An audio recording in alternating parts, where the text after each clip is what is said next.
Hi hello నమస్తే welcome to Varalakshmi పొదరిల్లు. అందరు ఆరోగ్యంగా ఆనందంగా జీవించాలని మనస్ఫూర్తిగా కోరుకుంటున్నాను. కొత్తగా ఎవరైతే నా ఛానల్ చూస్తారో తప్పకుండా లైక్ చేయండి, షేర్ చేయండి, కామెంట్ పెట్టండి, సబ్స్క్రైబ్ చేసుకోండి. పక్కనున్న బెల్ ఐకాన్ నొక్కితే నేను పెట్టే ప్రతి వీడియో నోటిఫికేషన్ రూపంలో వస్తుంది. ఎక్కడ స్కిప్ చేయకుండా చూడండి. ఈరోజు మనము స్వయంభూగా వెలిసిన గోరెంట్ల మాధవ స్వామి అలాగే నాగలాపురం సుంకులమ్మ దేవాలయంను ఈరోజు చూసేద్దాం. ఓకేనా? ఎక్కడ స్కిప్ చేయకుండా చూడండి. మీకు ఇప్పుడు నేను నాగలాపురం సుంకులమ్మ అలాగే గోరంట్ల మాధవ స్వామి, స్వయంభూ వెంకటేశ్వర స్వామిని గోరంట్ల మాధవ స్వామి అని పిలుస్తారండి. ఆ స్వామి గారి టెంపుల్ని మీకు ఈరోజు చూపించబోతున్నాను. ఈరోజు మా మామ వాళ్ళ ఇంటికి వెళ్తున్నాము. అక్కడ మామ వాళ్ళు దేవుడికి పత్రిక ఇవ్వడానికి గోరంట్ల మాధవ స్వామికి ఒడిబియ్యం కట్టడానికి వెళ్తున్నారు. కట్ చేస్తే మనం ఇప్పుడు మామ వాళ్ళ ఇంటికి వచ్చేసాం. చూడండి, వీళ్ళందరూ టాటా ఏసీలో చక్కగా కూర్చున్నారు. అందరికీ వెల్కమ్. మన సబ్స్క్రైబర్స్కి అందరికీ హాయ్ చెప్తున్నారు మా అమ్మ అలాగే ఆంటీ వీళ్ళంతా. ఇంకా నా చిన్న ముద్దుల మేనల్లుడేమో బైక్ మీద కూర్చున్నాడు. ఇక్కడనేమో ఈ అంకుల్ పేరు మాధవ స్వామి, ఆ దేవుడి పేరే పెట్టుకున్నాను. వీళ్ళందరూ టాటా ఏసీలో కూర్చొని వెళ్తున్నాను. నేను ఇంకా మా సునీత అందరం కలిసి కారులో బయలుదేరిపోతున్నాము. చూడండి, అందరము వెళ్తున్నాము గోరెంట్ల మాధవ స్వామికి. మీరు కూడా ఈ వీడియో చక్కగా చూడండి, ఎక్కడ స్కిప్ చేయొద్దండి. ఇంకా ఇప్పుడు మన కారు కూడా బయలుదేరింది. చూడండి, ఇంకా టర్న్ అవుతున్నాము. మేమందరం కారులో వెళ్తున్నాం. కట్ చేస్తే మనము సుంకులా పరమేశ్వరి దేవాలయంకి నాగలాపురం వచ్చేసాం. నాగలాపురం గోపురం చూడండి, ఎంత సుందర మనోహరమైన అద్భుతమైన కట్టడంతో అద్దిరిపోయింది. ఇంకా మన వాళ్ళంతా చక్కగా చూడండి, టాటా ఏసీ నుంచి ఒక్కొక్కరు దిగుతూ కిందికి వస్తూ ఉన్నారు. అందరైతే ఈ రాజగోపురం చూసారండి, ఎంత చక్కగా ఉంది. అమ్మవారి ఆలయం సుంకులా పరమేశ్వరి దేవాలయం ఇది. ఈ ప్రధాన గోపురము ఎంత చక్కగా ఉంది కదా. ఇక్కడ మీరు కూడా అమ్మవారిని మీకు ఇప్పుడు చూపిస్తాను. ఎండగా ఉంది కదా, అందుకోసానికి ఇక్కడ సరిగా కనిపించాయి. ఇక్కడ కోతులు అయితే మనకు రాగానే గుళ్ళోకి దర్శనం ఇస్తున్నాయి. హాయ్ హలో అని పలకరియంగానే అవి అయితే మీదకి వచ్చేస్తున్నాయండి. ఇక్కడ కొబ్బరికాయలు కొట్టే దగ్గర కూడా చాలా కోతులు ఉన్నాయి. ఇక్కడ ఆంజనేయ స్వామి ధ్వజస్తంభం దగ్గర ఆంటీ ఒత్తులు వెలిగిస్తుంది. ఇంకా మనము ఇప్పుడు గుళ్ళోకి ఎంటర్ అయ్యాం. చూడండి, సుంకులా పరమేశ్వరి అమ్మవారు ఎంత చక్కగా ఉన్నాయి. అమ్మవారికి కూడా ఒడిబియ్యం తీసుకొని వచ్చారు ఆంటీ వాళ్ళు. అలాగే పసుపు, కుంకుమ, గాజులు, పువ్వులు, పూలదండ, ఇలాగే చీర, అమ్మవారికి బ్లౌజ్ పీసు అన్నీ అమ్మవారికి కావలసిన సామాగ్రిని అంతా ఒడిబియ్యం తీసుకొని సుంకులా పరమేశ్వరికి వచ్చామండి. ఇప్పుడు ఇక్కడ అమ్మవారికి ఒడిబియ్యం పోసిన తర్వాత ఈ ప్రాంగణంలో అందరూ లైన్లో అమ్మవారి హారతిని తీసుకుంటున్నారు. ఇంకా దాదాపు పొద్దున్నే బయలుదేరామండి. ఇక్కడికి వచ్చేసి చూడండి, బయట కోతులు చూడండి ధ్వజస్తంభం దగ్గర ఎలా ఉన్నాయి. ఫోన్ ఉంటే చాలు, చేతిలో ఏది ఉన్నా అది లాక్కొనేసి వెళ్ళిపోతున్నాయి. అరటిపళ్ళు కానీ, పువ్వులు కానీ, కొబ్బరికాయలు కానీ ఏది ఉన్నా కూడా భలే చేస్తున్నాయి కోతులు. ఇక్కడ చూసండి, పెద్ద నాగపడగ 5 పడగలతోని భలే ఉంది విగ్రహం అయితే. ఇక్కడ కూడా నాగపడగ దగ్గర నేను కూడా ఫోటో తీసుకున్నాను. అమ్మవారి దగ్గర చాలా అద్భుతంగా ఉంది. మీరు ఎప్పుడైనా చూసారండి సుంకులా పరమేశ్వరి దేవాలయం, నాగలాపురం సుంకులమ్మ? ఇక్కడ అన్నపూర్ణాదేవి ఈ అమ్మవారు. ఈ అన్నపూర్ణాదేవిని కూడా మనము దర్శించుకుందాం రండి. ఎక్కడ స్కిప్ చేయకుండా చూడండి. ఈ వీడియో మీకు తప్పకుండా నచ్చుతుంది. చూసే వాళ్ళందరికీ భగవంతుని ఆశీస్సులు మీపై ఉండాలని కోరుకుంటున్నాను. ఇంకా కట్ చేస్తే ఇక్కడ ఇంకా ఆంటీ వాళ్ళు అందరం కలిసి మళ్ళీ గుడికి గోరంట్ల మాధవ స్వామికి బయలుదేరుతున్నారు. చూడండి, ఒక్కొక్కరుగా టాటా ఏసీలో కూర్చున్నారు. మేమేమైతే కారులో బయలుదేరి, వాళ్ళు ముందు టాటా ఏసీ, మేమేమో వెనక కారులో వస్తున్నాం. ఈ విధంగా చూడండి, సునీత, నేను అందరము వెనక కూర్చున్నాము. ముందర అంకుల్ మాధవ స్వామి అంకులను, ఇంకా మాకు తెలిసిన మా తమ్ముడు అందరం కలిసిపోయినాం. ఇక్కడ చూడండి, కట్ చేస్తే మనము గోరెంట్ల మాధవస్వామికి వచ్చేసాం టెంపుల్కి. రాగానే ఎంట్రన్స్లో రాజగోపురం అయితే ఎంత చక్కగా ఉంది, అసలు ఆకాశానికి నింగినంత అంటినట్టుగా గోపురం అయితే చాలా బాగుంది.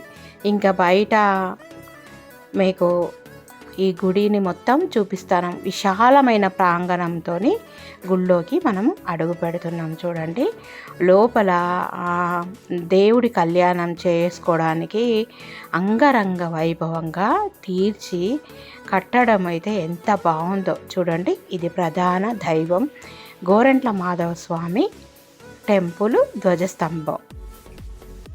ఇక్కడ చూసారా, విశాలమైన ప్రాంగణం. ఇక్కడ స్వామివారి బ్రహ్మోత్సవాలు అలాగే కళ్యాణం చేయడానికి కొత్తగా వీళ్ళు ఇలాగా నిర్మించారండి. ఇక్కడ వంటశాల కూడా ఉంటుంది. వంట చేసుకొని ఇక్కడే మనము దేవుడికి చూపించి ఆరగింపు, అక్కడ భోజనాలు అన్నీ పెడతారన్నట్టు ఇక్కడ.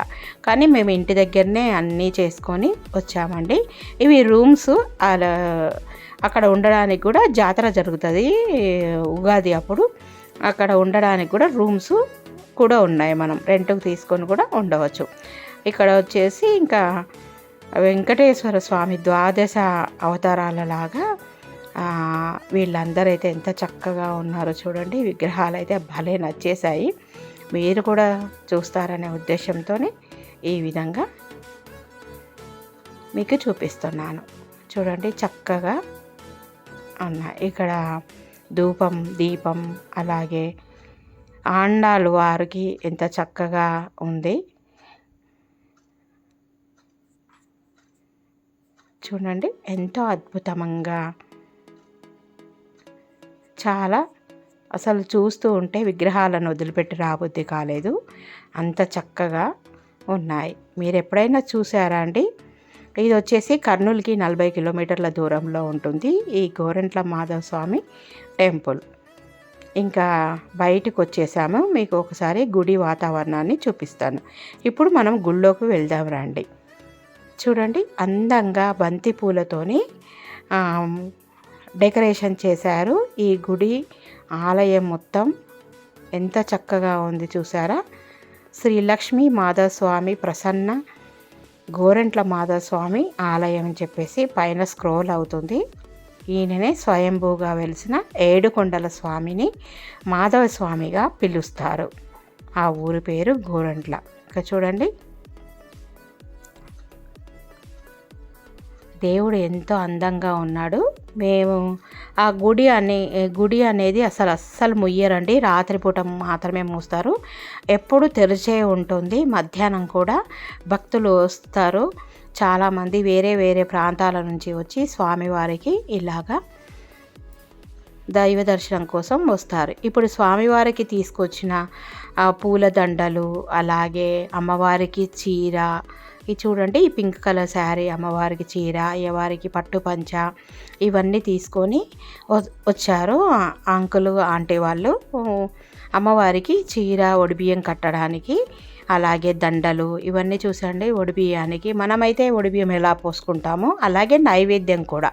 నైవేద్యం వచ్చేసి కుడుములు, వంకాయ కూర, పప్పు, చిత్రాన్నం, భక్షాలు, ఇవన్నీ చేసుకొని వచ్చారు. చాలా అద్భుతంగా ఒక పెళ్ళిలాగా అంగరంగ వైభవంగా ఈ గోరెంట్ల మాధవస్వామికి మేము వెళ్ళామండి. చాలా బాగా అనిపించింది. ఇంకా వీళ్ళందరూ అమ్మవారికి ఒడిబియ్యం తీసుకొని స్వామివారికి, అమ్మవారికి ఒడిబియ్యము అలాగే నైవేద్యం తీసుకొని గుడి చుట్టూ ప్రదక్షిణ చేసి గుళ్ళోకి ఎంటర్ అవుతున్నారు. వీళ్ళిద్దరు ఆంటీ వాళ్ళ కొడుకు, కోడలు. ఇంకా వాళ్ళ కుటుంబం మొత్తము గుడి చుట్టూ ప్రదక్షిణలు చేస్తుందండి. ఈ విధంగా ఇక్కడ ప్రదక్షిణలు చేసిన తర్వాత ధ్వజస్తంభం దగ్గర అగరబత్తులు, ఒత్తులు వెలిగించిన తర్వాత లోపల అమ్మవారు చూడండి ఎంత బాగున్నారు, భలే ఉన్నారు కదా. మీకు కూడా అమ్మవారి ఆశీస్సులు కలగాలని మనస్ఫూర్తిగా కోరుకుంటున్నాను. ఎంత బాగుంది చూడండి. టెంపుల్ ఎప్పుడో పురాతనమైన టెంపుల్ అండి. ఇక్కడ స్వామివారి దగ్గర మేము కూడా కుంకుమార్చన చేయించుకుందామని చెప్పేసి అయ్యవారిని అడుగుతున్నాము, అయ్యగారిని. మా పేరు మీద అర్చన చేస్తారా స్వామి అట్లా అంటే చేస్తామమ్మా అని అనేసరికి ప్రతి ఒక్కరి గోత్ర నామాలతోని చక్కగా కుటుంబ సభ్యుల పేర్లు చెప్పుకొని అందరూ ప్రతి ఒక్కరి నామం జపిస్తూ ఆ స్వామివారికి అర్చన చేస్తూ ఉంటే చాలా కన్నుల పండుగగా ఉంటుంది. చూడండి లోపల ఏడుకొండల స్వామి ఎంత బాగున్నాడు. స్వయంభూగా వెలిసిన గోరెంట్ల మాధవ స్వామి, ఏడుకొండల స్వామి. గోరెంట్ల మాధవ స్వామి అంటే ఎవరో కాదండి, ఆయనకు మరో పేరే మాధవ స్వామి అని పిలుస్తారు. దాదాపు ఇది గత 50 సంవత్సరాల పూర్వమే ఈ గుడి స్వయంభూగా వెలిసిన స్వామివారంట, మనకు తెలియదు. శ్రీదేవి భూదేవి సమేతంగా శ్రీ గోరెంట్ల మాధవ స్వామి, అమ్మవారి లక్ష్మీదేవి పక్కన అందంగా చూడముచ్చటగా ఉన్నారు. మీరు కూడా దర్శించుకోండి. ఆ స్వామివారి ఆశీస్సులు మీకు కూడా కలగాలని మనస్ఫూర్తిగా కోరుకుంటున్నాను. చూడండి స్వామివారు ఎంత చక్కగా కనిపిస్తున్నాడు కదా. అసలు వీడియో తీయనీయలేదు, కానీ ఇంకా మధ్యాహ్నం ఉండేసరికి ఆ రోజు రద్దీగా లేనందువల్ల మాకు వీడియో తీసుకోవడానికి చక్కగా ఉంది. ఇప్పుడు స్వామివారికి గోత్రనామాలతోనే మనం అర్చన చేయించుకుందాం కదా. శ్రీచక్ర శుభ నివాస స్వామి జగమేలు చిత్విలాస నా స్వామి శృంగార శ్రీనివాస ఆత్మను నేనంటిని దేవ పరమాత్మ నీవేమంటివి ఆత్మను నేనంటిని దేవ పరమాత్మ నీవేమంటిని నీలోన కలిసిపోనా నిన్ను నాలోన కలుపుకోనా నా స్వామి శృంగార శ్రీనివాస శ్రీచక్ర శుభ నివాస స్వామి జగమేలు చిత్విలాస నా స్వామి శృంగార శ్రీనివాస కలవాడినని హరి ఓం మగసిరి కలవాడినని హరి ఓం మనసు పద్మావతికిచ్చి మనువు మహాలక్ష్మికిచ్చిన నా స్వామి శృంగార శ్రీనివాస శ్రీచక్ర శుభ నివాస స్వామి జగమేలు చిత్విలాస నా స్వామి శృంగార శ్రీనివాస నా స్వామి శృంగార శ్రీనివాస. ఎలా ఉందండి? నా పాట నచ్చిందా? నచ్చినట్టయితే తప్పకుండా లైక్ చేసి సబ్స్క్రైబ్ చేసుకోండి. ఇంకా అర్చన అంతా కార్యక్రమాలు పూర్తయిన తర్వాత మేమందరం ఇక్కడ కూర్చొని భోజనం చేస్తున్నామండి. అలాగే బయట గుడి దగ్గర కూర్చున్న వాళ్ళు ఉంటారు కదా, భిక్షాటన చేసే వాళ్ళందరికీ కూడా ప్రతి ఒక్కరికి భక్ష భోజనం పెట్టాము. ఇంకా అయిపోయిన తర్వాత మళ్ళీ ఇంటికి బయలుదేరుతూ ఉన్నాం. చూడండి మళ్ళీ మా వాళ్ళందరూ అదే టాటా ఏసీలో అందరూ బయలుదేరుతున్నాం. మీకు కూడా ఒకసారి మళ్ళీ గుడిని చూపించినట్టు ఉంటుందని చెప్పేసి ఇక్కడ గుర్తుండిపోవాలని ఒక గ్రూప్ ఫోటో తీసుకున్నాము. ఆ వీడియో ఇదండి ఇవాల్టి వీడియో. వీడియో నచ్చినట్టయితే తప్పకుండా లైక్ చేయండి, షేర్ చేయండి, కామెంట్ పెట్టండి, సబ్స్క్రైబ్ చేసుకోండి. పక్కనున్న బెల్ ఐకాన్ కొంటే నేను పెట్టే ప్రతి వీడియో నోటిఫికేషన్ రూపంలో వస్తుంది. బాయ్.